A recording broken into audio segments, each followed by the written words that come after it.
대한민국 실제 사건. 안녕하세요. 우리 주변에서 생각보다 흔하게 일어나고 있지만 많은 분들이 알지 못해서 봉변을 당하고 있는 실제 사건들만을 소개시켜드리는 대한민국 실제 사건입니다. 오늘 소개해드릴 실제 사건은 요즘 대한민국에서 굉장히 유행하고 있는 문화인 캠핑에 대한 내용입니다. 야외에서 텐트를 치고 캠핑을 즐기다가 이유도 모르고 갑작스럽게 사망하는 사람들이 굉장히 많은데요. 대한민국에서 실제로 벌어지고 있는 일들이고 실제로 일상에서도 접할 확률이 높은 사고인 만큼 오늘 영상을 꼭 확인하시길 권장드립니다. 첫 번째 사고 사례는 강원도 강릉의 50대 중반 부부에게 일어난 사건입니다. 강릉에서 공무원으로 근무하던 조세영 씨. 세영 씨 인생의 유일한 낙은 바로 캠핑이었습니다. 최근 대한민국에 불어온 캠핑 붐에 세영 씨 또한 영향을 받은 것인데요. 요즘 캠핑 인구가 500만을 넘어갔다고 하죠. 방송을 보시는 여러분들 중에서도 캠핑에 관심을 가지고 계시거나 실제로 캠핑을 즐기시는 분들도 많을 텐데요. 세영 씨 역시 마찬가지로 캠핑족의 대열에 합류하게 된 것입니다. 그는 주말마다 캠핑 장비를 차에 싣고 산과 바다를 돌아다녔습니다. 한적한 야영지에 텐트를 치고 불을 피운 뒤에 그 위에 고기나 소시지를 구워 먹는 맛은 참으로 일품이었죠. 세영 씨의 유별난 캠핑 사랑에 차츰 아내도 캠핑 취미에 동참하게 되었습니다. 겨울철을 맞아 세영 씨 부부는 강원도 양양의 숲속에 위치한 캠핑장에서 야영을 하게 되었는데요. 세영 씨 부부는 바닥이 평평한 적당한 위치에 텐트와 쉘터를 설치했습니다. 화로에 모닥불을 피우고 불길이 타오르는 모습을 바라보고 있으니 마음이 절로 평안해졌죠. 세영 씨는 불판 위에 고기와 버섯을 올리고 부인과 맥주 한 잔을 따라 건배했습니다. 그렇게 만족스러운 저녁 식사를 마친 세영 씨 부부는 불길이 타오르는 모습을 평화롭게 감상하다가 잠을 청하기로 합니다. 겨울철 강원도의 날씨는 매우 추웠기에 세영 씨는 지퍼를 잠궈 텐트 외부 공기를 차단했고 실내용 가스 스토브의 전원을 작동시켰습니다. 거기에 바닥에 온수매트까지 켜자 곧 텐트 내부의 공기가 따뜻해졌고 세영 씨 부부는 훈훈한 실내 온도에 만족감을 느끼며 자리에 누웠습니다. 그렇게 잠에 빠져든 세영 씨 부부. 그리고 다음 날이었습니다. 일반적인 캠핑장의 경우 오전 11시에서 12시 사이에 체크아웃을 하는 것이 원칙입니다. 하지만 12시가 지나도 세영 씨 부부가 텐트에서 나오지 않는 것이었습니다. 그러자 캠핑장의 관리인이 조심스레 텐트 입구를 열게 되었습니다. 그렇게 문을 연 관리인은 텐트 안에서 충격적인 광경을 목격하게 되었습니다. 세영 씨 부부가 피부에 시뻘건 반점이 울긋불긋하게 올라온 상태로 숨진 채 발견된 것이었습니다. 텐트 안에는 침입의 흔적이나 별다른 이상 요인이 발견되지 않았는데요. 두 부부는 별다른 외부 충격도 없이 잠든 자리에서 그대로 사망하게 된 것입니다. 세영 씨 부부를 죽게 만든 원인은 대체 무엇이었을까요? 겨울밤 즐거운 캠핑을 즐기고 평화롭게 잠든 부부가 난데없이 변사체로 발견된 정말 미스테리한 사건이었습니다. 다음은 서울시 성북구의 한 캠핑 동호회 회원들에게 일어난 사건입니다. 성북구에 거주하는 42세 회사원 고한성 씨는 평소부터 캠핑에 관심이 많았습니다. 그래서 한성 씨는 수소문 끝에 성북구 내 캠핑 동호회에 가입하게 되었죠. 동호회 회원들은 한성 씨와 같이 40대에서 50대의 남성들이 주축을 이루었는데요. 그들은 한성 씨를 친절하게 맞아주었습니다. 한성 씨는 기존 회원들에게 캠핑 지식이나 장비 정보를 배우며 캠핑에 대한 열정을 키워가고 있었죠. 그러던 어느 날 한성 씨는 동호회 선배 회원에게 캠핑카 개조에 대한 정보를 듣게 됩니다. 그 당시에는 밴이나 트럭을 개조한 캠핑카 열풍이 불고 있었는데요. 이 유행이 한성 씨가 가입한 동호회에도 번진 것이죠. 선배 회원은 마침 본인이 캠핑카 하나를 구입했다며 한성 씨에게 같이 캠핑을 떠날 것을 권유합니다.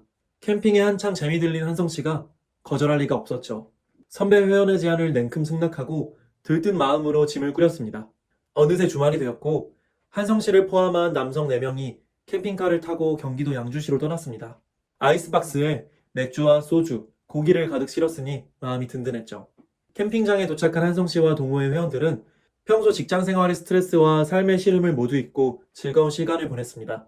때는 겨울이라 쌀쌀한 바람이 불어왔지만 일행의 가운데에서 타오르는 모닥불의 온기에 매서운 겨울 추위도 잊어버릴 수가 있었죠. 그들은 좋은 분위기 속에서 어느새 가져온 고기와 술을 다 먹어버렸고 아쉽지만 이만 잠을 청하기로 합니다. 회원들은 캠핑카 안으로 들어갔는데요. 선배 회원이 장만한 캠핑카는 최신식 시설이 완비된 상태였습니다. 캠핑카의 시동을 켜지 않아도 돌아가는 경유 히터 덕분에 캠핑카 안은 집 안방과 같이 따뜻했죠. 회원들은 집보다 여기가 더 낫네 하면서 웃음을 터뜨리고 이불 속으로 파고 들어갔습니다. 캠핑카 실내 온도가 따뜻해지고 취기가 올라오면서 몸이 노곤노곤해졌고 한성 씨와 일행들은 금세 잠에 빠져들었죠. 그런데 다음 날이었습니다. 동호회 회원들의 가족들은 시간이 아무리 지나도 남편들이 돌아오지 않는다는 사실을 알게 됩니다. 가족들은 걱정하며 남편들에게 전화를 걸기 시작했습니다. 그러나 한성 씨를 포함한 4명의 회원 중 그 누구와도 연락이 되지 않는 것이었습니다. 혹여나 무슨 일이 생겼나 싶어 가족들이 경찰에 연락했는데요. 그리고 몇 시간이 지나자 가족들은 충격적인 사실을 전해 듣게 됩니다. 캠핑장을 수색한 경찰이 차량 내부에 쓰러져 있던 4명을 발견했다는 것이었습니다. 깜짝 놀란 가족들은 처음에는 도저히 그 사실을 믿을 수 없었습니다. 가족들은 황급히 응급실로 달려갔죠. 하지만 가족들 중 절반은 비통한 눈물을 터뜨려야만 했습니다. 캠핑 동호회 회원 4명 중 한성 씨를 포함한 2명이 이미 사망한 상태였던 것이었습니다. 그렇게 한성 씨의 가족들은 사랑하던 가장을 다른 세상으로 떠나보내야만 했습니다. 마지막 사례는 경기도 수원시의 39세 남성 이태주 씨에게 일어난 사고 사례입니다. 태주 씨 또한 캠핑을 즐기는 취미가 있었습니다. 그는 배낭 하나에 캠핑 도구를 가득 채우고 전국 방방곳곳을 돌아다니곤 했습니다. 캠핑 매니아들은 이렇게 배낭만 메고 떠나는 캠핑을 백패킹이라고 칭하곤 하죠. 여름철, 겨울철, 계절을 가리지 않고 백패킹 여행을 다니던 태주 씨.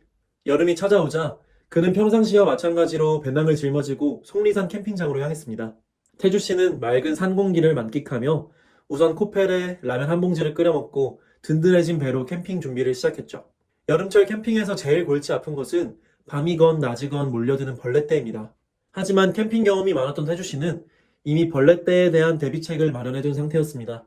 배낭에서 모기장과 텐트가 결합된 원터치 텐트를 꺼내서 설치했습니다. 이것 하나로 벌레가 모두 차단되니 참 요긴한 장비라고 생각이 들었죠. 그뿐만이 아니었습니다. 태주 씨는 텐트 내부에 모기향까지 설치하고 지퍼를 닫아 공기를 차단합니다. 이제 모기나 파리가 텐트 내부로 침입할 루트가 완전히 차단된 것이죠. 모든 준비를 마친 태주 씨는 여유롭게 모닥불을 감상하다가 밤이 깊어지자 텐트 안으로 들어가 잠을 청했습니다. 그렇게 밤이 지나고 아침이 찾아왔죠. 태주 씨는 보통 토요일에 캠핑을 떠나서 일요일 아침이 되면 집으로 돌아오곤 했습니다. 그런데 태주 씨는 아침이 지나고 점심이 되도록 깨어나질 못했습니다. 주변의 다른 캠핑족들이 철수할 때까지도 태주 씨의 텐트는 그대로였죠. 캠핑장 관리인이 의아함을 느끼고 태주 씨의 텐트를 들춰보는 순간 이럴 수가. 태주 씨 역시 싸늘한 주검이 된 채로 발견된 것이었습니다. 태주 씨 또한 세영 씨 부부와 마찬가지로 빨간색 반점이 피부에 드러나 있는 상태였죠. 지금까지 캠핑을 떠나 잠이 든 도중에 일어나지 못하고 그대로 사망해버린 사건 사고를 살펴보았습니다. 최근 캠핑 붐이 일고 있고 코로나 사태 이후로 아무도 없는 한적한 야산이나 숲으로 캠핑을 떠나시는 분들이 참 많습니다. 그런데 캠핑 도중에 갑자기 돌연사를 했다는 사건 사고를 들으셨으니 여러분들께서 많은 충격을 받으셨을 것 같습니다. 피해자들은 어째서 캠핑 중에 깨어나지 못하게 된 것일까요? 그 원인을 파악하기 위해서는 이들이 캠핑 도중에 취했던 몇 가지 행동에 주목해 볼 필요가 있습니다.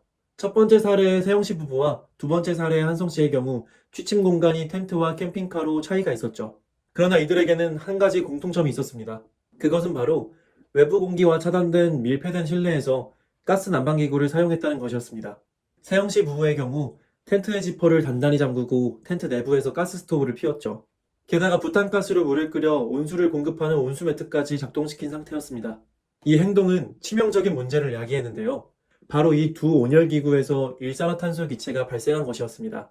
밀폐된 공간에 일산화탄소가 퍼질 경우 내부의 사람은 기체를 느낄 수도 없고 냄새도 맡지 못한 상태에서 일산화탄소에 중독되게 됩니다.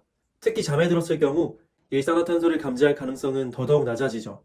세영씨 부부는 그렇게 일산화탄소에 중독된 채로 그대로 질식사하고 만 것이었습니다. 한성씨가 탑승한 캠핑카에도 유사한 문제가 있었습니다. 해당 캠핑카 내에 설치된 히터는 별도로 설치된 연료통의 경유를 통해 작동하는 방식이었는데요. 문제는 이런 불법 개조 히터의 경우 별도의 안전규정도 없고 법의 사각지대에 놓여 있다는 것이었습니다. 이 히터는 배기가스 배출에 대한 대비가 제대로 되어 있지 않았고 히터에서 발생한 가스는 그대로 차량 내부로 흘러 들어오고 말았습니다. 때문에 한성씨를 포함한 4명은 밀폐된 차량 내에서 그대로 일산화탄소에 중독되어 버린 것이었습니다. 마지막으로 태주씨의 사례를 분석해 보겠습니다. 태주씨 역시 세영씨와 마찬가지로 밀폐된 텐트 내부에서 취침했다는 공통점이 존재하죠. 그런데 태주씨는 여름철에 캠핑을 떠났기 때문에 별다른 난방기구를 작동시키지 않았는데요. 태주씨를 사망하게 만든 원인은 따로 있었습니다. 그것은 바로 모기향이었습니다. 태주씨는 불을 붙여 피우는 방식의 원형 모기향을 텐트 안에서 피웠죠. 그런데 국내에서 판매되는 원형 모기향은 대부분 베트남, 말레이시아에서 들어오는 수입산입니다. 연구진의 연구 결과에 따르면 이런 모기향에는 포름알데히드 같은 유독 성분이 배출되었다고 하는데요. 밀폐된 공간에서 모기향을 피우면 담배 22개 비에 해당하는 포름알데히드와 담배 50여 개 비를 태울 때 생기는 미세먼지가 발생할 수 있다고 합니다. 그뿐만이 아니라 모기향이 연소되면서 일산화탄소와 이산화탄소까지 발생할 수 있다고 하네요. 태주시는 밀폐된 텐트 안에서 모기향에서 배출된 유독물질과 일산화탄소에 중독되어 사망한 것이었습니다. 사고 사례를 분석한 내용을 들으니 어떠셨나요? 휴가철이면 누구나 한 번쯤 캠핑을 떠나게 되고 텐트 안에서 야영도 하게 되는데요. 별 생각 없이 텐트 내에서 사용한 난방기구와 모기향 때문에 중독사를 당할 수 있다니 정말 충격적이지 않습니까? 전문가들의 지적에 따르면 아무리 작은 난로나 랜턴이라 해도 텐트 내부의 산소를 소진시키기에는 충분하다고 하는군요. 경찰 과학수사계에서 4인용 텐트에서 숯을 피우고 내부의 일산화탄소 농도를 측정한 실험을 한 적이 있습니다. 그 실험에서 불과 15분 만에 텐트 내부의 일산화탄소가 3000ppm까지 치솟았다고 합니다. 그런데 3000ppm이라고 하면 감이 잘 안 오실 텐데요. 공기 중 일산화탄소가 3000ppm일 경우 밀폐된 공간 내부에 사람이 1시간만 방치되어도 사망에 이르게 할 수 있는 극히 위험한 수치라고 합니다. 또 난방기구나 등유 랜턴 등이 연소하면서 발생시키는 일산화탄소는 사람의 감각으로 감지할 수 없기에 더더욱 위험하다고 합니다. 그렇다면 캠핑 중 이 같은 안타까운 중독 사고를 방지하기 위해서는 어떻게 해야 할까요? 그 정답은 바로 환기입니다.